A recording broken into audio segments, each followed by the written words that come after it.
As a chef and restaurateur, I know what a happy dining room feels like, and it's gotta feel the same when I'm cooking for friends at home. A gooey parm fried mozzarella salad before some butter-seared scallops will do the trick tonight.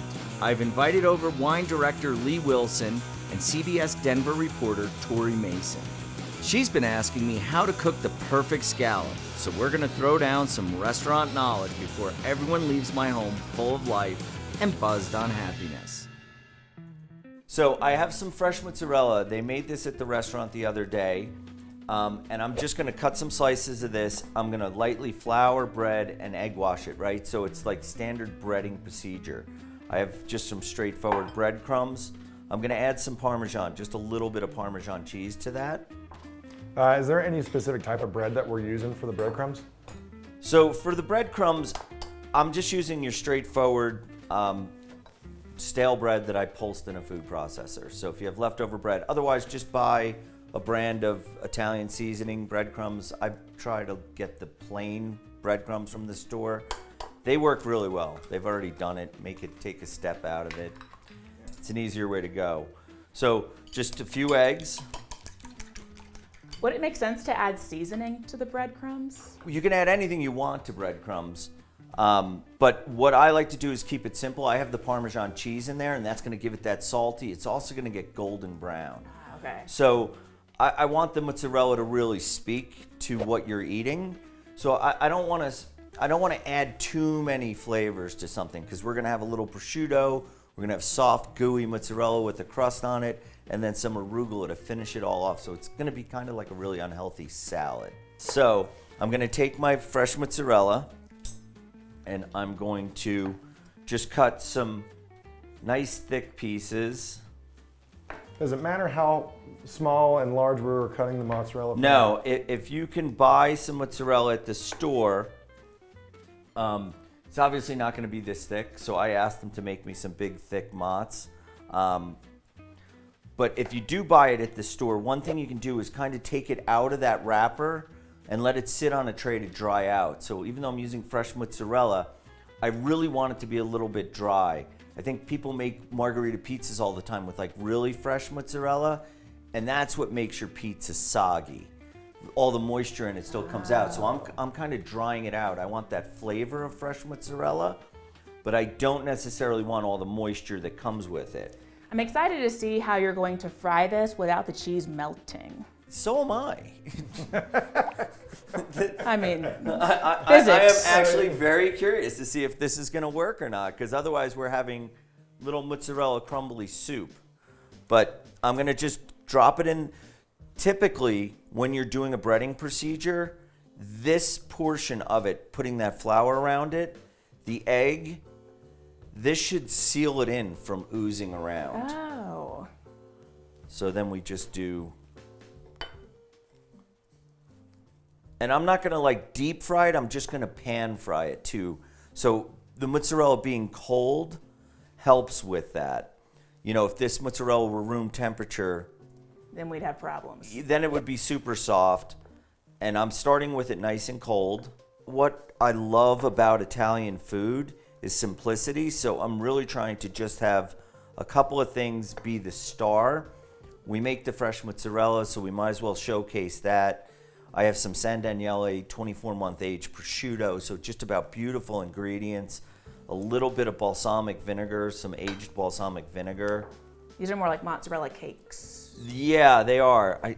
If I felt like I could get away with it and people wouldn't make fun of me, I would have made sticks, but Well, too many haters on Twitter. That's where you follow but me. the point of the I'd be stick there is now. so you can dip it into the marinara. It's the perfect shape. That is true. Yeah, There's sticks some brilliance for a behind reason. TGI Fridays. Don't I don't know degrade what the the brilliance sticks. I mean, is. that was the last mozzarella sticks I had, so. I make mozzarella sticks out of string cheese. There we go. Those are great to use, actually, because they're firm and they melt really well. I'm going to use some extra virgin olive oil to pan fry this in, because the flavor from what we're cooking, I do want it to impart into this. So, like, your mozzarella sticks are usually fried in just vegetable oil or something. I really want the flavor from this olive oil to be imparted to be absorbed in these breadcrumbs. So I'm gonna go pretty high heat. I want the oil to cover the bottom, and then what you can do to make sure it's hot is just put a little piece in, and if it's frying like it is there, I know it's hot enough. I may turn this down a little bit once I add this cheese. But just remember, I'm adding a lot of cold stuff to this pan. And you don't want to really move it too much. The sizzle's my favorite part. I'm waiting for this to melt. I'm going to try and recover if this turns into a big blob. We're going to make it into a frico. You have to have a backup I mean, I'm plan. gonna eat it regardless, but we just let that go. And this will sizzle. And you can see it's kind of getting golden brown. How long before you turn them? So I'm just looking for them to be golden brown, and this is going to be the hard part to see without burning myself. she's beautiful. Now what I'd like to do, these are probably just about done because I can feel the cheese is getting soft. Once again, I don't want it to be super stringy. I'm just trying to give you like warm, fresh mozzarella that has a crust to it. Like a medium well. Of cheeses. So this is where I have the prosciutto. So I'm using just really good San Daniele prosciutto. It's a 24-month aged prosciutto. And I think we're gonna do just a little bit of an arugula salad just to cut it, make it a little bit bitter. I'm using some extra virgin olive oil. This is really good extra virgin olive oil. We want to use a squeeze of lemon. Could you use any other type of like green lettuce for this as well? That'd be helpful. You could use any lettuce you want. You could not use lettuce. I'm trying to keep you regular though. I appreciate it, thanks. But I just like the bitterness. I mean, certainly you could use some romaine or, this is more for bringing it all together. I think when you just eat the cheese, this helps to bring it all together. So let's just see how we're gonna do here. So that was just arugula, olive oil, and salt? Ooh, man. Yes, and lemon juice. Okay, the acidity, okay. My God. Wow. All right, I made maybe a little too much because I think as an appetizer. You didn't make too much. I think it looks just great. That's just enough. But I think just something like this, and that lemon should cut through this. And then, once again, it's just about some decadence of ingredients. We have beautiful 24-month prosciutto, fresh mozzarella, arugula, and then just a drizzle of 25-year balsamic, which will also help cut through. These are three things that go together so well that I think you're gonna love. I'm gonna have you try this. I didn't take Lee long to already get the wine poured. Like, guys, stealth over there when it comes to wine. I like it. When it turned golden brown is when I wanted to pour the wine. So let me know, why this wine, Lee? So when you told me you were gonna fry up some cheese with prosciutto, I wanted something that was gonna kind of lift it. Mozzarella cheese, prosciutto, and a little bit of that bitter. It's gonna be real salty. It's gonna be kind of rich. It's gonna be really heavy. So I chose a Sauvignon Blanc, still from Italy, from northern Italy, but something that's gonna be a little bit light. It's gonna refresh the palate. It's not gonna overpower, and just gonna add a little bit of levity towards the dish. If you say there's a way to complement this dish even more, I'm gonna drink it, so. Well, cheers. Cheers. Yeah. Oh my gosh. This is a lot of pressure. I feel like. Believe me, there is no pressure here.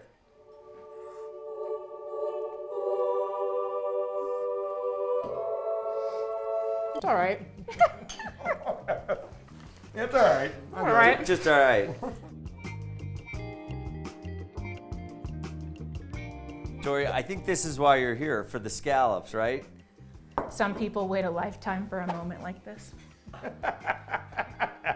You're setting the bar awfully high. Can we just... It is high. I've been trying to recreate your scallops for like a year, and then they're not on the menu anymore at Luca. So if your kitchen is the place I can get them, I'm gonna be here. So I wanted to do something that goes really well with scallops, and I think it's cauliflower. I think cauliflower goes really well with just about everything. So I'm gonna make a little cauliflower risotto. I'm not gonna use rice. I'm just gonna use the cauliflowerettes, and I'm just gonna take out this inner stem, and I'm just gonna have these. And I'm gonna get the risotto started. Like, so risotto would typically be, you know, a borio rice sweated with onions, and you add stock slowly 3 times. But I'm gonna do a quick version of that, and I'm gonna sweat some shallot. Like when you say, especially when it comes to like vegetables and things like that, when you want to sweat them, we're not talking like putting them in a pan and tossing them around, or are we? Are we talking about putting them in water or what? We're talking about really just wilting them until they get translucent. Like just softening. So sweating means we just want to soften something. Okay. We don't want to get any color on it. We just want it to get nice and soft and start to let out the moisture that's in it. Okay. So that's hence the term sweating. So we're really taking the moisture out, but not over super high heat. So I'm gonna get these shallots just started sweating in some extra virgin olive oil. That's my favorite sound. I don't know what it does for me. It just does something for An me. emotional response. So I've got these shallots, and you can see, like, when I cut them that fine, they're almost sweated already, right? So I'm just gonna keep that off the heat. Now I'm gonna take the cauliflower, and I'm just gonna go ahead and drop this. In the restaurant, we would like do this, but let's save some time, and I'm just gonna throw this into a food Good thing you processor. have a dog, because Yeah. Stuff be No, going don't everywhere. Don't worry, Watson will get that one. Watson's the sous chef here. Watson eats better than I do. So how much cauliflower does it take for 2 or 3 people to share this? I'm gonna use about a half a head. I think that that's gonna be plenty. And what you wanna do, oh, backwards.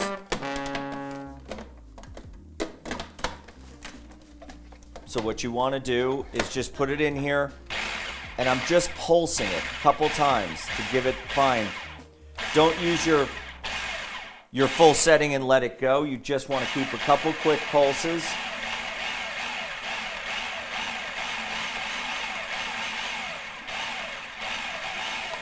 So then when you take it out, this is what you're left with, is just this like rice, right? Oh. So it looks like rice, and then we're just going to scoop that right in. So Frank, I don't have a processor. Is there a way to do this without one? Could you use a blender? You could, no, a blender would probably pulse it and turn it into a puree. So you don't really want to do that. If you don't have a food processor, the next best way to really do this is just get a sharp knife and just, you see it'll crumble, and you just want to go around the outside of the florets. If you start getting in to where the stem is, it doesn't really shred as much, but this would be in the restaurant kind of how we would do it. So you can do that, and you're just shaving it around, and then I end up with just the stem, and then I have this nice little, and these will crumble in your finger. Ah, okay. I've done this a million times in the restaurant. This is one of my favorite things to do with cauliflower. So now that I've added it, I'm just gonna give it a stir. I don't really want to get any color on those shallots, because then it will color the cauliflower. So I'm really just trying to keep them like not even a golden brown, because I want this to stay nice and white. Now that I've got it, I'm just going to add a splash of water to really help steam it. I'm going to turn my heat up. I'm going to go to a little bit of a high heat. And I'm just putting in like a couple tablespoons of water. I want to hit it with a good amount of salt and a little bit of cracked black pepper. And I'm just going to kind of steam that. So I'm going to put that back there. Just give it a little stir to get that salt going. Now we're going to do the piece de resistance, right? The scallops. Oh, yeah. The star You're of the picking up, show. You're picking up the shallot. I was like really? All right. When I'm cooking scallops, so 2 really important things. Obviously, the quality of them. The biggest thing in order to get them to be that golden brown restaurant look is to make sure they're super dry. So when you buy them, take them out, let them sit. you can see like these have been sitting on this paper towel, but really get them dry. That's what helps to get the color on them, and a nice hot pan. How long were they sitting out for? For about an hour. About an hour? You typically want to cook anything you're cooking at home, steak, fish, you want it to come to room temperature when you cook it. So it's even? So it cooks evenly. Okay. That is 100%. So people freak out, oh my God, I have seafood. I have to keep it refrigerated until the minute I use it. If you're buying good quality seafood, no, you don't. You want it to come to room temperature. You don't want to let it sit at room temperature for a couple days, but an hour or two with a quality product, you're just going to heighten the flavor. It's a lot like wine. You don't want to drink wine ice cold. It inhibits the flavor from coming out. With seafood and steaks, you don't want it to be ice cold in the center. If I start searing something that's 34 degrees in the middle of the steak, by the time I get that to medium rare, that steak has got this big red juicy raw thing in the middle. The heat comes to it, all the blood rushes out of it, and that's where you get those steaks at some of those steakhouses where they bring it to your table. It's sizzling hot. You cut into it, looks medium rare. 4 minutes later, your steak is gray. It's still cooking? Yeah, and all the blood has been pushed into the center, and then once you cut it, it runs out. So tempering your food is really important. Okay. So for scallops, I'm not going to go a tremendous amount of oil in the pan. We just want enough to give us a light coating of this pan. Was that olive oil again? That is olive oil. So just so it shimmers, I know that it's right. Really important, this is the only time I have to season these. And it's going to look like I'm putting a lot of salt on there, right? Is this kosher salt? This is sea salt. Okay. Kosher salt's what we use almost exclusively. And some pepper. And even though it looks like I put a lot on these, more than half that salt is going to fall off when I put these in the pan. So before I drop my scallops, the scallops are only going to take like 2 minutes. So I can see this still has some texture. So I'm going to just pull this off the heat right now. Most of my water most of it, the liquid has evaporated. I'm just going to pull this off to the side because I don't want it to cook. And I don't necessarily need it to be really hot. But we're going to get our scallops going. Very important. When you're putting them in the pan, put them away from you so they don't splatter back. A lot of people try and throw them in and jump back. That doesn't necessarily work. If you go nice and slow, careful, you won't get the splatter on you.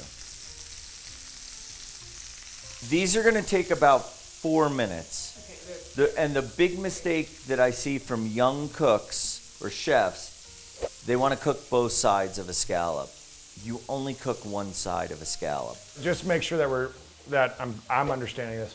We sear one side completely open and only for about 4 minutes. Touchdown! Crystal.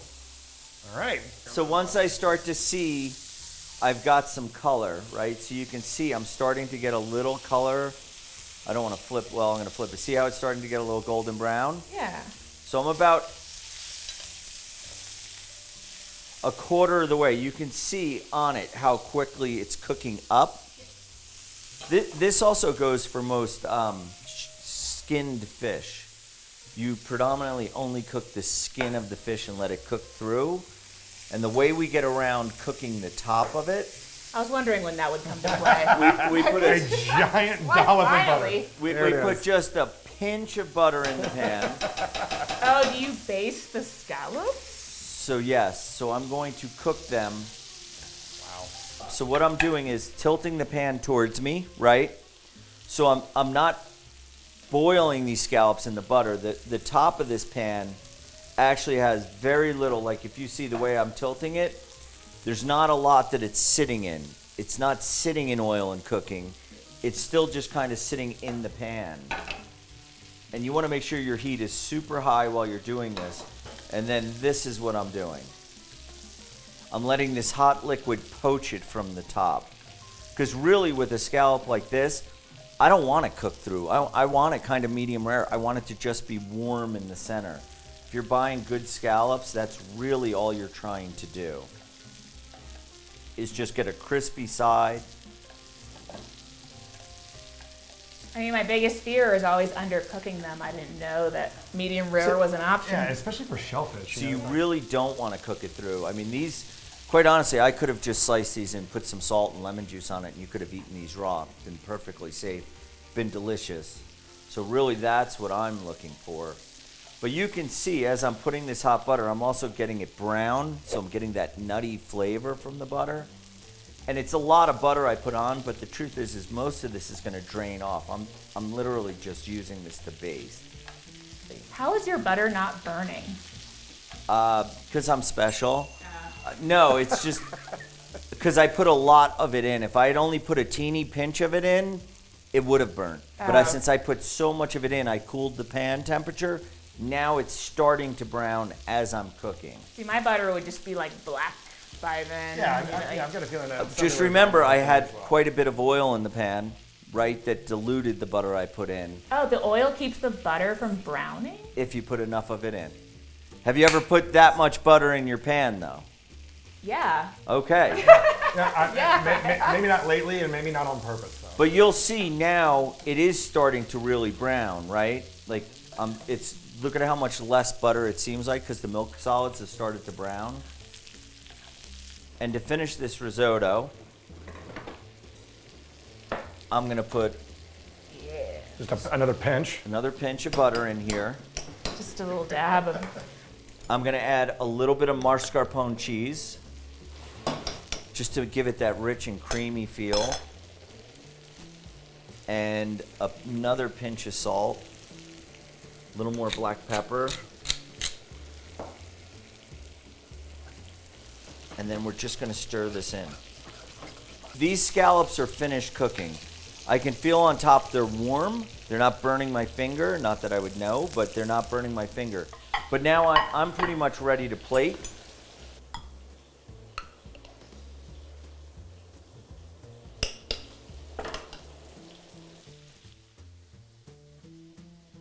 Right, and then a little bit of lemon juice into there.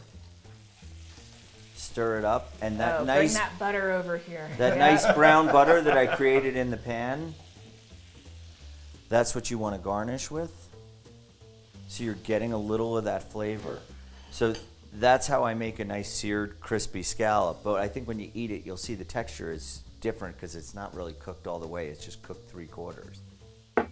Scallops, risotto, shellfish, kind of a rich kind of dish. We did a little bit of Vouvray. So this is 100% Chenin Blanc, which is the type of grape coming from France, kind of in the region of the Loire Valley, which is a river that runs from almost the heart of France westward into the Atlantic Ocean. This is a little bit sweet. You know, I think nowadays, I think a lot of people are kind of trying to get away from sweet wine. I think there was some bad context about sweet wine from decades prior, but Vouvray is on par with some of the best sweet wine in the world. And so it's gonna be, this is what's called off dry. It's gonna be nice, it's gonna be rich, it's gonna be great to go along with the butter, the lemon juice, the scallops, the shallots as well. That kind of brings out that sweetness as well. I think all of it's gonna be perfect. All right. I need like a drum roll. I don't know. It smells great, that's for sure. Oh my gosh.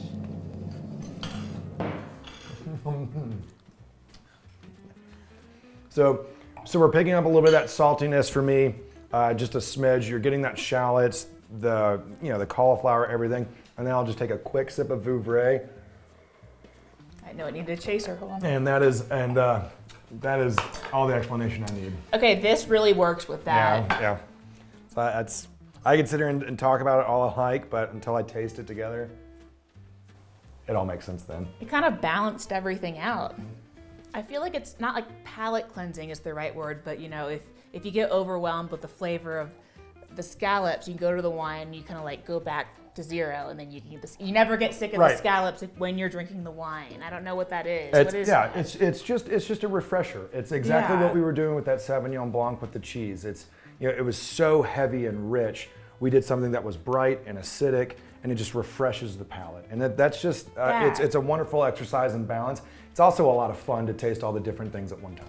Well, I want to thank you. Hopefully this answered the questions you had about how to cook a scallop. Lee, I don't know if there's any questions I can answer for you, but I do want to thank you all for coming. It's been such a pleasure to have you in my house, so cheers. Cheers. Frank, thank you so much, and Lee, thank you so much too. This is amazing. I mean, chef? Lee?